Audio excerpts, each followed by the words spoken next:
Սիրելի հայրենակիցներ, եթե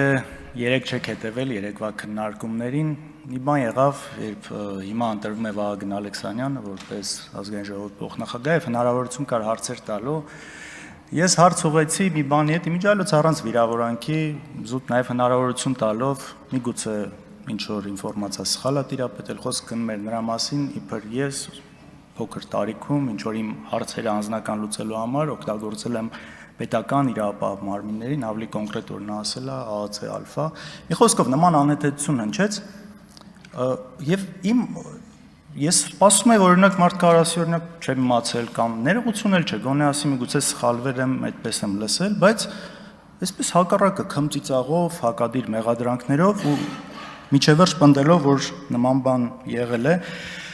Անկեղծ շատ ալնում, որ զարմանում ես, իսկապես անկեղծ զարմանում ես, լավ ոնց է կարելի էլի, իսկապես ոնց է կարելի, այ այդ ձև,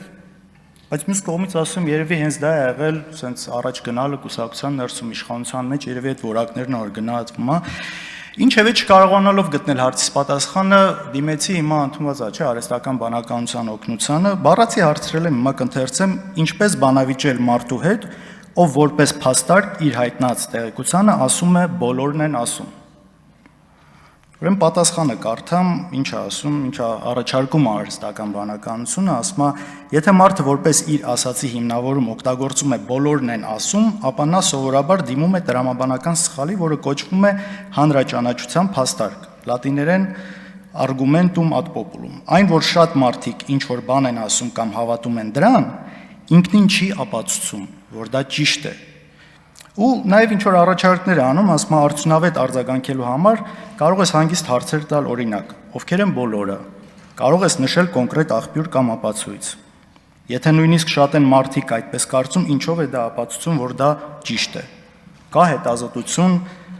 տվյալ կամ փաստ, որը հաստատում է ասածդ։ Ասում է կարող ես նաև բերել պարզ հակաօրինակ, օրինակ ժամանակին գրեթե բոլորն էին կարծում, որ Արեգակը պտտվում է երկրի շուրջ, բայց մարդկանց մեծամասնության կարծիքը փաստ չէր։ Հիմա տպավորություն չլինի, որ սա զուտ իմ հետ կապված անձնական թեմա է, դրա համար եմ այսքան խոսում, չէ, ըստ երևույթին սա ընդհանուր նաև քարոզչական գիծ է, որը մենք տեսնում ենք երկար տարիներ, այսինքն մի բան հրամցնել, այնպես անել, որ բոլորն այդպես մտածեն ու ի վերջո փաստարկների դաշտից դուրս գալ, բոլորն իրար ասում են դե սաղ էլ գիտեն, էլի բոլորն էլ այդպես են ասում, այս անհեթեթ պատասխան է։ Ու հաշվի առնելով, որ նաև տվյալ անձը փաստորեն քարոզչության ժամանակ PR-ի համար էր պատասխանատու, էլ ավելի այս փաստարկը բան է դարձնում ու մնացած մյուս այս տարածվող ու գեներացվող ստերի հետ կապված որոշակի բարձրաբանում է տալիս։ Երեք իմ խոսքից հետո Վիլեն Գաբրիելյանն այստեղ չի, բայց խոսեց նաև իմ մասին, ես լսել եմ իր ելույթը եւ այսպիսի բան կար, որ ասում է, ինձ թվում է Լեոն Քոչարյանը իսկապես հավատում է եւ անկեղծորեն չի հասկանում ինչ է եղել կամ բան։ Տեսեք, ես իհարկե չեմ վերապրել այդ ամեն ինչը, ես չեմ ուզում եթե ես փորձում եմ ինչ-որ բան ավելի վերհիշել, ոնց որ մյուս կողմի դիրքորոշում ներկայացնել, սա չի նշանակում, որ ես չունեմ այդ էմպաթիան, այդ ամեն ինչը վերապրած մարդկանց հետ կապված։ Եվ երբ որ ես ուրիշ կոնտեքստի մեջ ասում ես հպարտանում եմ շատ ձեռքբերումներով, որը եղել է հորս հետ կապված, սա չի նշանակում, հետո պետք է աղավաղել, որ դուք հպարտանում եք մարդի մեկով, ոչ ես չեմ հպարտանում, ես ինչպես կարող եմ հպարտել Բայց սրա շրջանակում շատ ցավալի է, որ ամեն պատմություն, ամեն ինչ ընդհանրապես ունի երկու կողմ։ Եվ երբ որ օրինակ ինչպես այսօր Անդրանիկ Քոչարյանը խոսում էր, դեպքեր էր նկարագրում, բայց այդ կիսաճշմարտությունները, ոչ լիարժեքությունը բերում է այնց նրան, որ ի վերջո բոլորը ասում են մի բան, որը կարող է մեղմ ասած այդքան էլ այդպես չի։ Օրինակ ինչ է ասում է Քոչարյանը եկավ Ռուսաստանից բանակը հավաքեց եւ ինչ որ հրահանգներ տվեց։ Բայց ախր դրան նախորդող բաներ են չի եղել։ Բեմահարթակից հնչում էին պաշտպանության փոխնախարարների անունները, կոչ էր արվում նրանց միանալ, կար խմորումներ նույն երկրապահում, այսինքն այդ օթից չի եղել ու խնդիր է եղել պահելու բանակը քաղաքական process-ներին ներգրավել։ Ես հիմա շատ չեմ ուզում խորանալ, երեք էլ ասացի, որ ու նաև ձեզնից մարդիկ էստեղ ասացին, որ իսկապես չեմ կարծում, որ հանրությունը դա է ուզում մեզնից, բայց ամեն դեպքում նույն ֆիլմի հետ կապված բանը բերվեց, Այդ ֆիլմում նաև կան իհարկե անճշտություններ, օրինակ ոստիկանական մեքենան իբր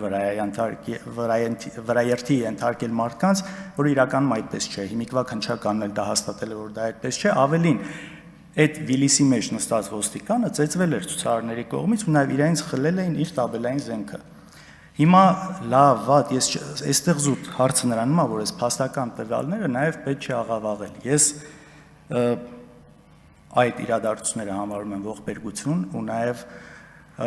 ուզում եմ հիշեցնել Նիկոլ Փաշինյանի խոսքը, ով ասել է, որ մարտի 1-ը չի բացահայտվելու, դեռևս 2018 թվականի փետրվարին, եթե չեմ սխալվում, ասել է չի բացահայտվելու մարտի 1-ի գործը, մարտի 1-ի սպանողները այնքան ժամանակ, քանի դեռ իշխանության են կազմակերպիչները։ Հիմա 8 տարի դուք իշխանության եք։ Ոչ մի հատ սպանության հետ կապված չկա բացահայտում, ինչը շատ ցավալի է։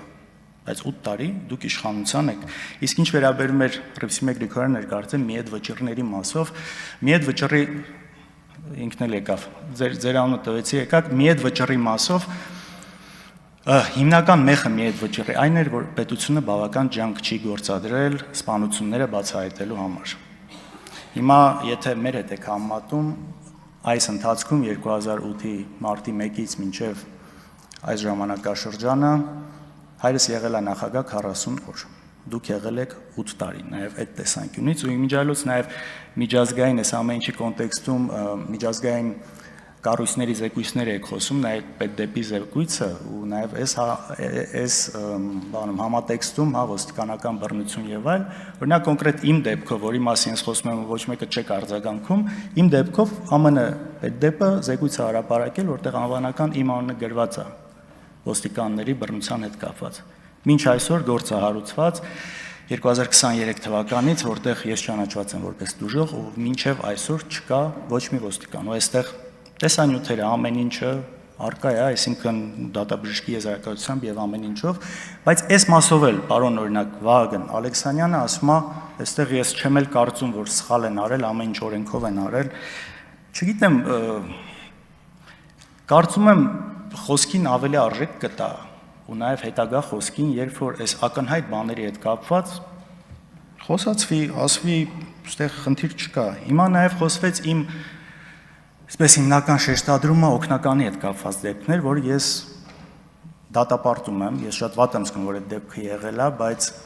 ես ինչի նաև այդ ժամանակ չեմ արձագանքել, որովհետև միանգամից գործ էր հարուցվել, պետք է լիներ կալանքի նիստ եւ փաստաբանները խնդրել էին, որ միգուցե դա կալանքի նիստի վրա ունենա որոշակի ազդեցություն եւ ես հետ մնացի, բայց դրա հետ կապված իմ օգնականը, ով նաև իմ ընկերն է, լավ տղա է, լավ մարդ է, իր բացատրությունները տվել է եւ սա չի արվել որպես լրագրող, իմիջիայլոց գործը դատարանում է 3-ից 6 տարի ուզում են Արտուրին